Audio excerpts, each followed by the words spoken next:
BHU phase 2 registration process को हम इस बार बहुत अच्छी तरह से समझेंगे और जानेंगे। यहाँ पर आपको पूरा बताऊंगा किस तरीके से आपको सब्जेक्ट मैपिंग करनी है और किस तरीके से आपको प्रेफरेंस फिलिंग करनी है। यह सारी प्रोसेस हम शुरू से एंड तक देखेंगे। तो इसके लिए आपको BHU के लॉगिन पोर्टल पर आ जाना है। यहाँ पर आपको अपना एप्लीकेशन नंबर डालकर और पासवर्ड डालकर लॉगिन कर लेना है। मैं यहाँ पर लॉगिन कर लेता हूँ। लॉगिन करने के बाद आपको प्रोग्राम प्रेफरेंस सिलेक्शन के ऑप्शन पर यहाँ पर आपको क्लिक करना है। इसके बाद आपको यहाँ पर आपके सब्जेक्ट और उसमें आपके जो मार्क्स हैं उसको यहाँ पर ये शो करेगा। इसके बाद proceed to CUT programme eligibility पर आपको क्लिक करना है। यहाँ पर आपका स्कोर कार्ड आपको शो करेगा। उसके बाद जब आप नीचे आएंगे तो हम ऑप्शन पे हैं जो आपका आप जिस जिस प्रोग्राम के लिए एलिजिबल हैं वो आपको यहाँ पर शो करेगा। तो यहाँ पर जिस भी प्रोग्राम के लिए आप अपने मार्क्स के यहाँ पर इन्होंने कोई ऐसा सब्जेक्ट मैपिंग नहीं कराई है, इन्होंने ऑलरेडी आपके सब्जेक्ट को मैप कर दिया है। यहाँ पर जिस कोर्स के लिए जो इनका एलिजिबिलिटी क्राइटेरिया था, जैसे किसी कोर्स के लिए जनरल टेस्ट और आपकी जो प्रेफर्ड लैंग्वेज थी उसको इन्होंने यहाँ पर कंसीडर किया है। जब आपने CUT का फॉर्म फिल किया होगा वहाँ पर इन्होंने आपसे एक प्रेफरेंस लैंग्वेज पूछी थी। आपने हिंदी इंग्लिश में से जो भी चूज़ कर दिए उसी को यहाँ पर इन्होंने सबमिट कर दिया है। वही लैंग्वेज को यहाँ पर ये उसके मार्क्स यहाँ पर ऐड किए हैं इन्होंने। तो हम यहाँ पर ये सारे कोर्स के लिए यहाँ अप्लाई कर सकते हैं। नीचे की ओर देखेंगे तो जो रेड कलर से यहाँ पर शो कर रहे हैं इन कोर्स में हम अप्लाई नहीं कर पाएंगे। यहाँ पर हम प्रोसीड टू प्रेफरेंस सिलेक्शन, या तो आप नीचे जाकर भी क्लिक कर सकते हैं। यहाँ नीचे आने के बाद चाहे आप यहाँ से और ऊपर से भी क्लिक कर सकते हैं। तो मैं यहाँ प्रोसीड टू प्रेफरेंस सिलेक्शन पर क्लिक करके नेक्स्ट कर देता हूँ। इसके बाद आपको यहाँ पर प्रेफरेंस सिलेक्शन के लिए कुछ फ़िल्टर्स को अप्लाई करना होगा। यहाँ जो शुरू के 2 फ़िल्टर हैं वो ऑलरेडी आपको एक ही ऑप्शन शो करेगा, तो उसमें कोई दिक्कत वाली बात ही नहीं है। इसके बाद filter by programme, filter by college. तो हम प्रोग्राम का ऑप्शन यहाँ पर सेलेक्ट करते हैं फ़िल्टर बाई, क्योंकि सबसे पहले हमें फ़ाइन आर्ट में अप्लाई करना है। तो हम यहाँ पर bachelor of fine art, applied arts, arts painting, या ये आपको देखना होगा कि आप प्लास्टिक आर्ट्स में जाना चाहते हैं या फिर आप टेक्सटाइल डिज़ाइनिंग, इनमें से किसी में भी आप जाना चाहते हो तो आप उसके लिए अप्लाई करेंगे। मैं यहाँ पर जो सबसे फर्स्ट प्रेफरेंस देना चाहूँगा bachelor of fine art painting के लिए देना चाहूँगा। तो इस पर मैं अप्लाई करूँगा और यहाँ पर इसको अप्लाई करने के बाद आपको अभी फ़िल्टर बाई कॉलेज कुछ नहीं करना है। आप इन दोनों में से किसी एक ऑप्शन के थ्रू जा सकते हैं। आपका कोई पसंदीदा कॉलेज है जिसको आप लग रहा है कि आपको पर्टिकुलर उसी कॉलेज में एडमिशन लेना, तब आपको ये फ़िल्टर अप्लाई करना है। तो मैं यहाँ कोर्स के बेसिस पे जा रहा हूँ, अप्लाई फ़िल्टर करूँगा। मेरे सामने जो भी इस कोर्स से रिलेटेड कॉलेज होंगे वो ओपन होकर आ जाएंगे। यहाँ पर bachelor of fine art, faculty of visual art, यह वाराणसी सबसे पहला कॉलेज यही आया है मेरे सामने, जो उनकी मेन फैकल्टी है वही। तो मैं इसको ऐड टू टॉप कर दूंगा। यहाँ पर पहले नंबर पे मुझे यही रखना चाहता हूँ। यहाँ पर आपके पास पेड फ़ी कोर्स का भी ऑप्शन है। आप चाहें तो पेड फ़ी कोर्स के थ्रू भी जा सकते हैं। इसका मतलब ये होता है कि जो कुछ सीटें हैं, जैसे कि मान लो कि गवर्नमेंट सीट है वो 100 हैं, उसके बाद ये 15 सीट एक्स्ट्रा रखते हैं, जिन पर अगर ये एडमिशन लेंगे तो उसको आपको हर एक साल एक पर्टिकुलर अमाउंट एक्स्ट्रा चार्ज करना पड़ता है उस सीट के लिए। तो इसका अलग अलग रहता है। जैसे कि हो सकता है किसी सीट के लिए 5,000 हो, किसी सीट के लिए 10,000 हो, लेकिन वो आपको साल में एक बार ही देना होता है। और बाकी जो रेगुलर आपकी फ़ी है जो नॉर्मल सीट पर लगती है वो तो लगती ही लगती है, जो पर सेमेस्टर के हिसाब से या पर ईयर के हिसाब से जो कोर्स हो उसके हिसाब से। तो मैं इसको पेड फ़ी वाले कोर्स को यहाँ पर मेंशन नहीं करूँगा, लेकिन मैं करके देख लेता हूँ, हो सकता है कि ये मिल जाए। तो पहला मेरा जो ऑप्शन था मैंने इसको फिल कर दिया है, जो मेरी प्रेफरेंस थी। वहीं अगर मैं दूसरा फ़ाइन आर्ट में प्रेफरेंस रखूँगा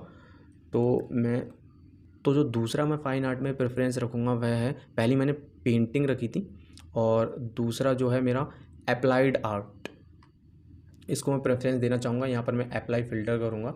इससे रिलेटेड भी वही एक फ़ी कोर्स और ये इस तरीके के कोर्सेज़ आ रहे हैं, तो मैं यहाँ पर इसको ऐड टू बॉटम कर दूँगा। लेकिन मैं इसके साथ पेड फ़ी कोर्स के साथ इस वाले कोर्स में मैं नहीं जाऊँगा, क्योंकि मेरा जो मेन कोर्स था वो पेंटिंग था, तो मैं इसलिए इसको प्रेफर नहीं करूँगा। अगर इसमें मुझे थोड़ा पेड पैसे दे के भी सीट मिल जाती है तो मैं कोशिश करूँगा लेने की। और वहीं मैं जो अगली प्रेफरेंस सेलेक्ट करूँगा फ़ाइन आर्ट के लिए वो होगी यहाँ पर प्लास्टिक आर्ट के साथ नहीं जाऊँगा मैं, यहाँ पर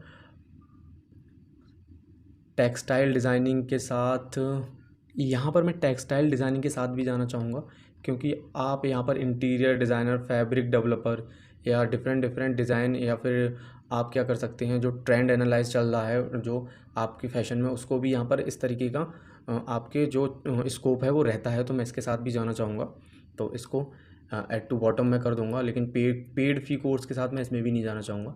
यहाँ पर मैंने 3 कोर्स को यहाँ पर सेलेक्ट कर लिया है। इसके बाद जो प्रोग्राम है वो मैं और यहाँ पर जल्दी फिल कर लेता हूँ।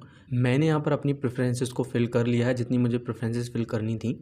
इसके बाद आप सेव चेंजेस पर करेंगे, क्योंकि सेव चेंजेस पर करने के बाद आपकी जो प्रेफरेंसेस है वो सेव हो जाएंगी। जब आप दोबारा लॉगिन करेंगे तो आपको दोबारा से भरने की ज़रूरत नहीं पड़ेगी, वरना वो डिलीट हो जाएंगी।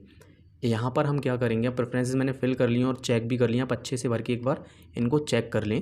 इसके बाद हमें proceed to preview selection preferences, यहाँ पर सेलेक्ट जो प्रेफरेंसेस है उनका प्रीव्यू करने के लिए आपको कर देना है लीव यस। हम यहाँ पर सेव कर दी। यहाँ पर जो भी आपकी प्रेफरेंसेस हैं जो आपने सेलेक्ट की थी वो एक बार आपको शो कर रहा है, आप एक बार चेक कर लें। प्रोसीड टू प्रीव्यू सेक्शन पर आप जब क्लिक करेंगे, यहाँ पर आपको प्रेफरेंसेस सेव करने के बाद यहाँ पर जो आपको यह एप्लीकेशन प्रीव्यू में जो इन्होंने इम्पोर्टेंट्स नोट्स दिए हैं, यहाँ पर जो पहला पॉइंट है इन्होंने समझाया कि जब तक कि लास्ट डेट एंड नहीं हो जाती तब तक आप अपनी जो प्रेफरेंसेस हैं उसमें आप कई बार चेंज कर सकते हैं, और जैसे ही लास्ट डेट होगी उसको ऑटो लॉक कर दिया जाएगा जो आपकी अंतिम प्रेफरेंस फिलिंग होगी। आपने इसको सेव कर दिया है या फिर जो आपने प्रेफरेंस फिलिंग करके उसको रख के सेव करके जो रखा है उसको आप सबमिट करें या ना करें वो ऑटो सबमिट हो जाएगी, वही आपकी ऑटो लॉक हो जाएगी। तब तक आप इसमें काफ़ी बार चेंज कर सकते हैं अगर आप चाहें तो। ऐसी कोई यहाँ पर पाबंदी नहीं है, आप उसमें बदलाव कर सकते हैं, कोर्स को डिलीट कर सकते हैं, ऐड कर सकते हैं। यहाँ पर जो इसकी लास्ट डेट है वो 10 तारीख है। 10 तारीख को क्या होगा, प्रेफरेंस सिलेक्शन जो उस दिन क्या होगा कि आप पेमेंट कर पाएंगे। 10 तारीख को आप पेमेंट कर पाएंगे। जो आपकी करेक्शन विंडो होगी उसके बाद भी जो आपके जो रजिस्टर्ड कैंडिडेट हैं उनकी जो करेक्शन विंडो होगी वो 11 से 12 तक ओपन रहेगी आपकी, और जो प्रेफरेंस लॉक जो हो जाएगी बिल्कुल पूरी तरीके से। जो 11-12 तारीख में अगर भी उसमें भी कोई दिक्कत है तो आप एक बार करेक्शन कर पाएंगे। 13 तारीख को सब कुछ लॉक कर दिया जाएगा, उसके बाद आप कोई भी चेंज नहीं कर पाएंगे। उसके बाद आपकी सीट एलोकेट वगैरह होगी, आपका फ़ी पेमेंट वगैरह जो प्रोसेस जो भी रहेगी वो आपकी 8 तारीख को होगी।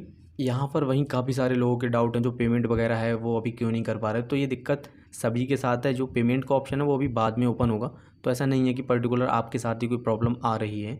अगर आपको और डिटेल में जानना हो मैं इन सारी लिंक्स को वीडियो के डिस्क्रिप्शन में प्रोवाइड करा दूंगा, किस तरीके से आपको रजिस्ट्रेशन करना है, सारा कुछ A to Z मैंने ऑलरेडी सब पे वीडियो बना रखी हैं। अगर अभी भी आपका कोई डाउट रह गया हो तो मुझे कमेंट बॉक्स में लिखें, मैं वहाँ पर आपका अधिक से अधिक रिप्लाई करने की कोशिश करता हूँ। मोस्टली मैं रिप्लाई करता ही हूँ। उसके बाद भी अगर आपको कोई समझ नहीं आ रहा है तो मैं उस पर वीडियो भी बना दूँगा अगर ज़्यादा लोग उस पर बोलेंगे। बाकी अगर वीडियो पसंद आई हो तो उसको लाइक करें और चैनल को सब्सक्राइब जरूर करें और नोटिफिकेशन ऑन करके रखें, ताकि जैसे ही BHU से अगर कोई न्यू अपडेट आती है तो आपके पास तुरंत पहुंच सकें। तो चलिए वीडियो को यहीं ख़त्म करते हैं। धन्यवाद।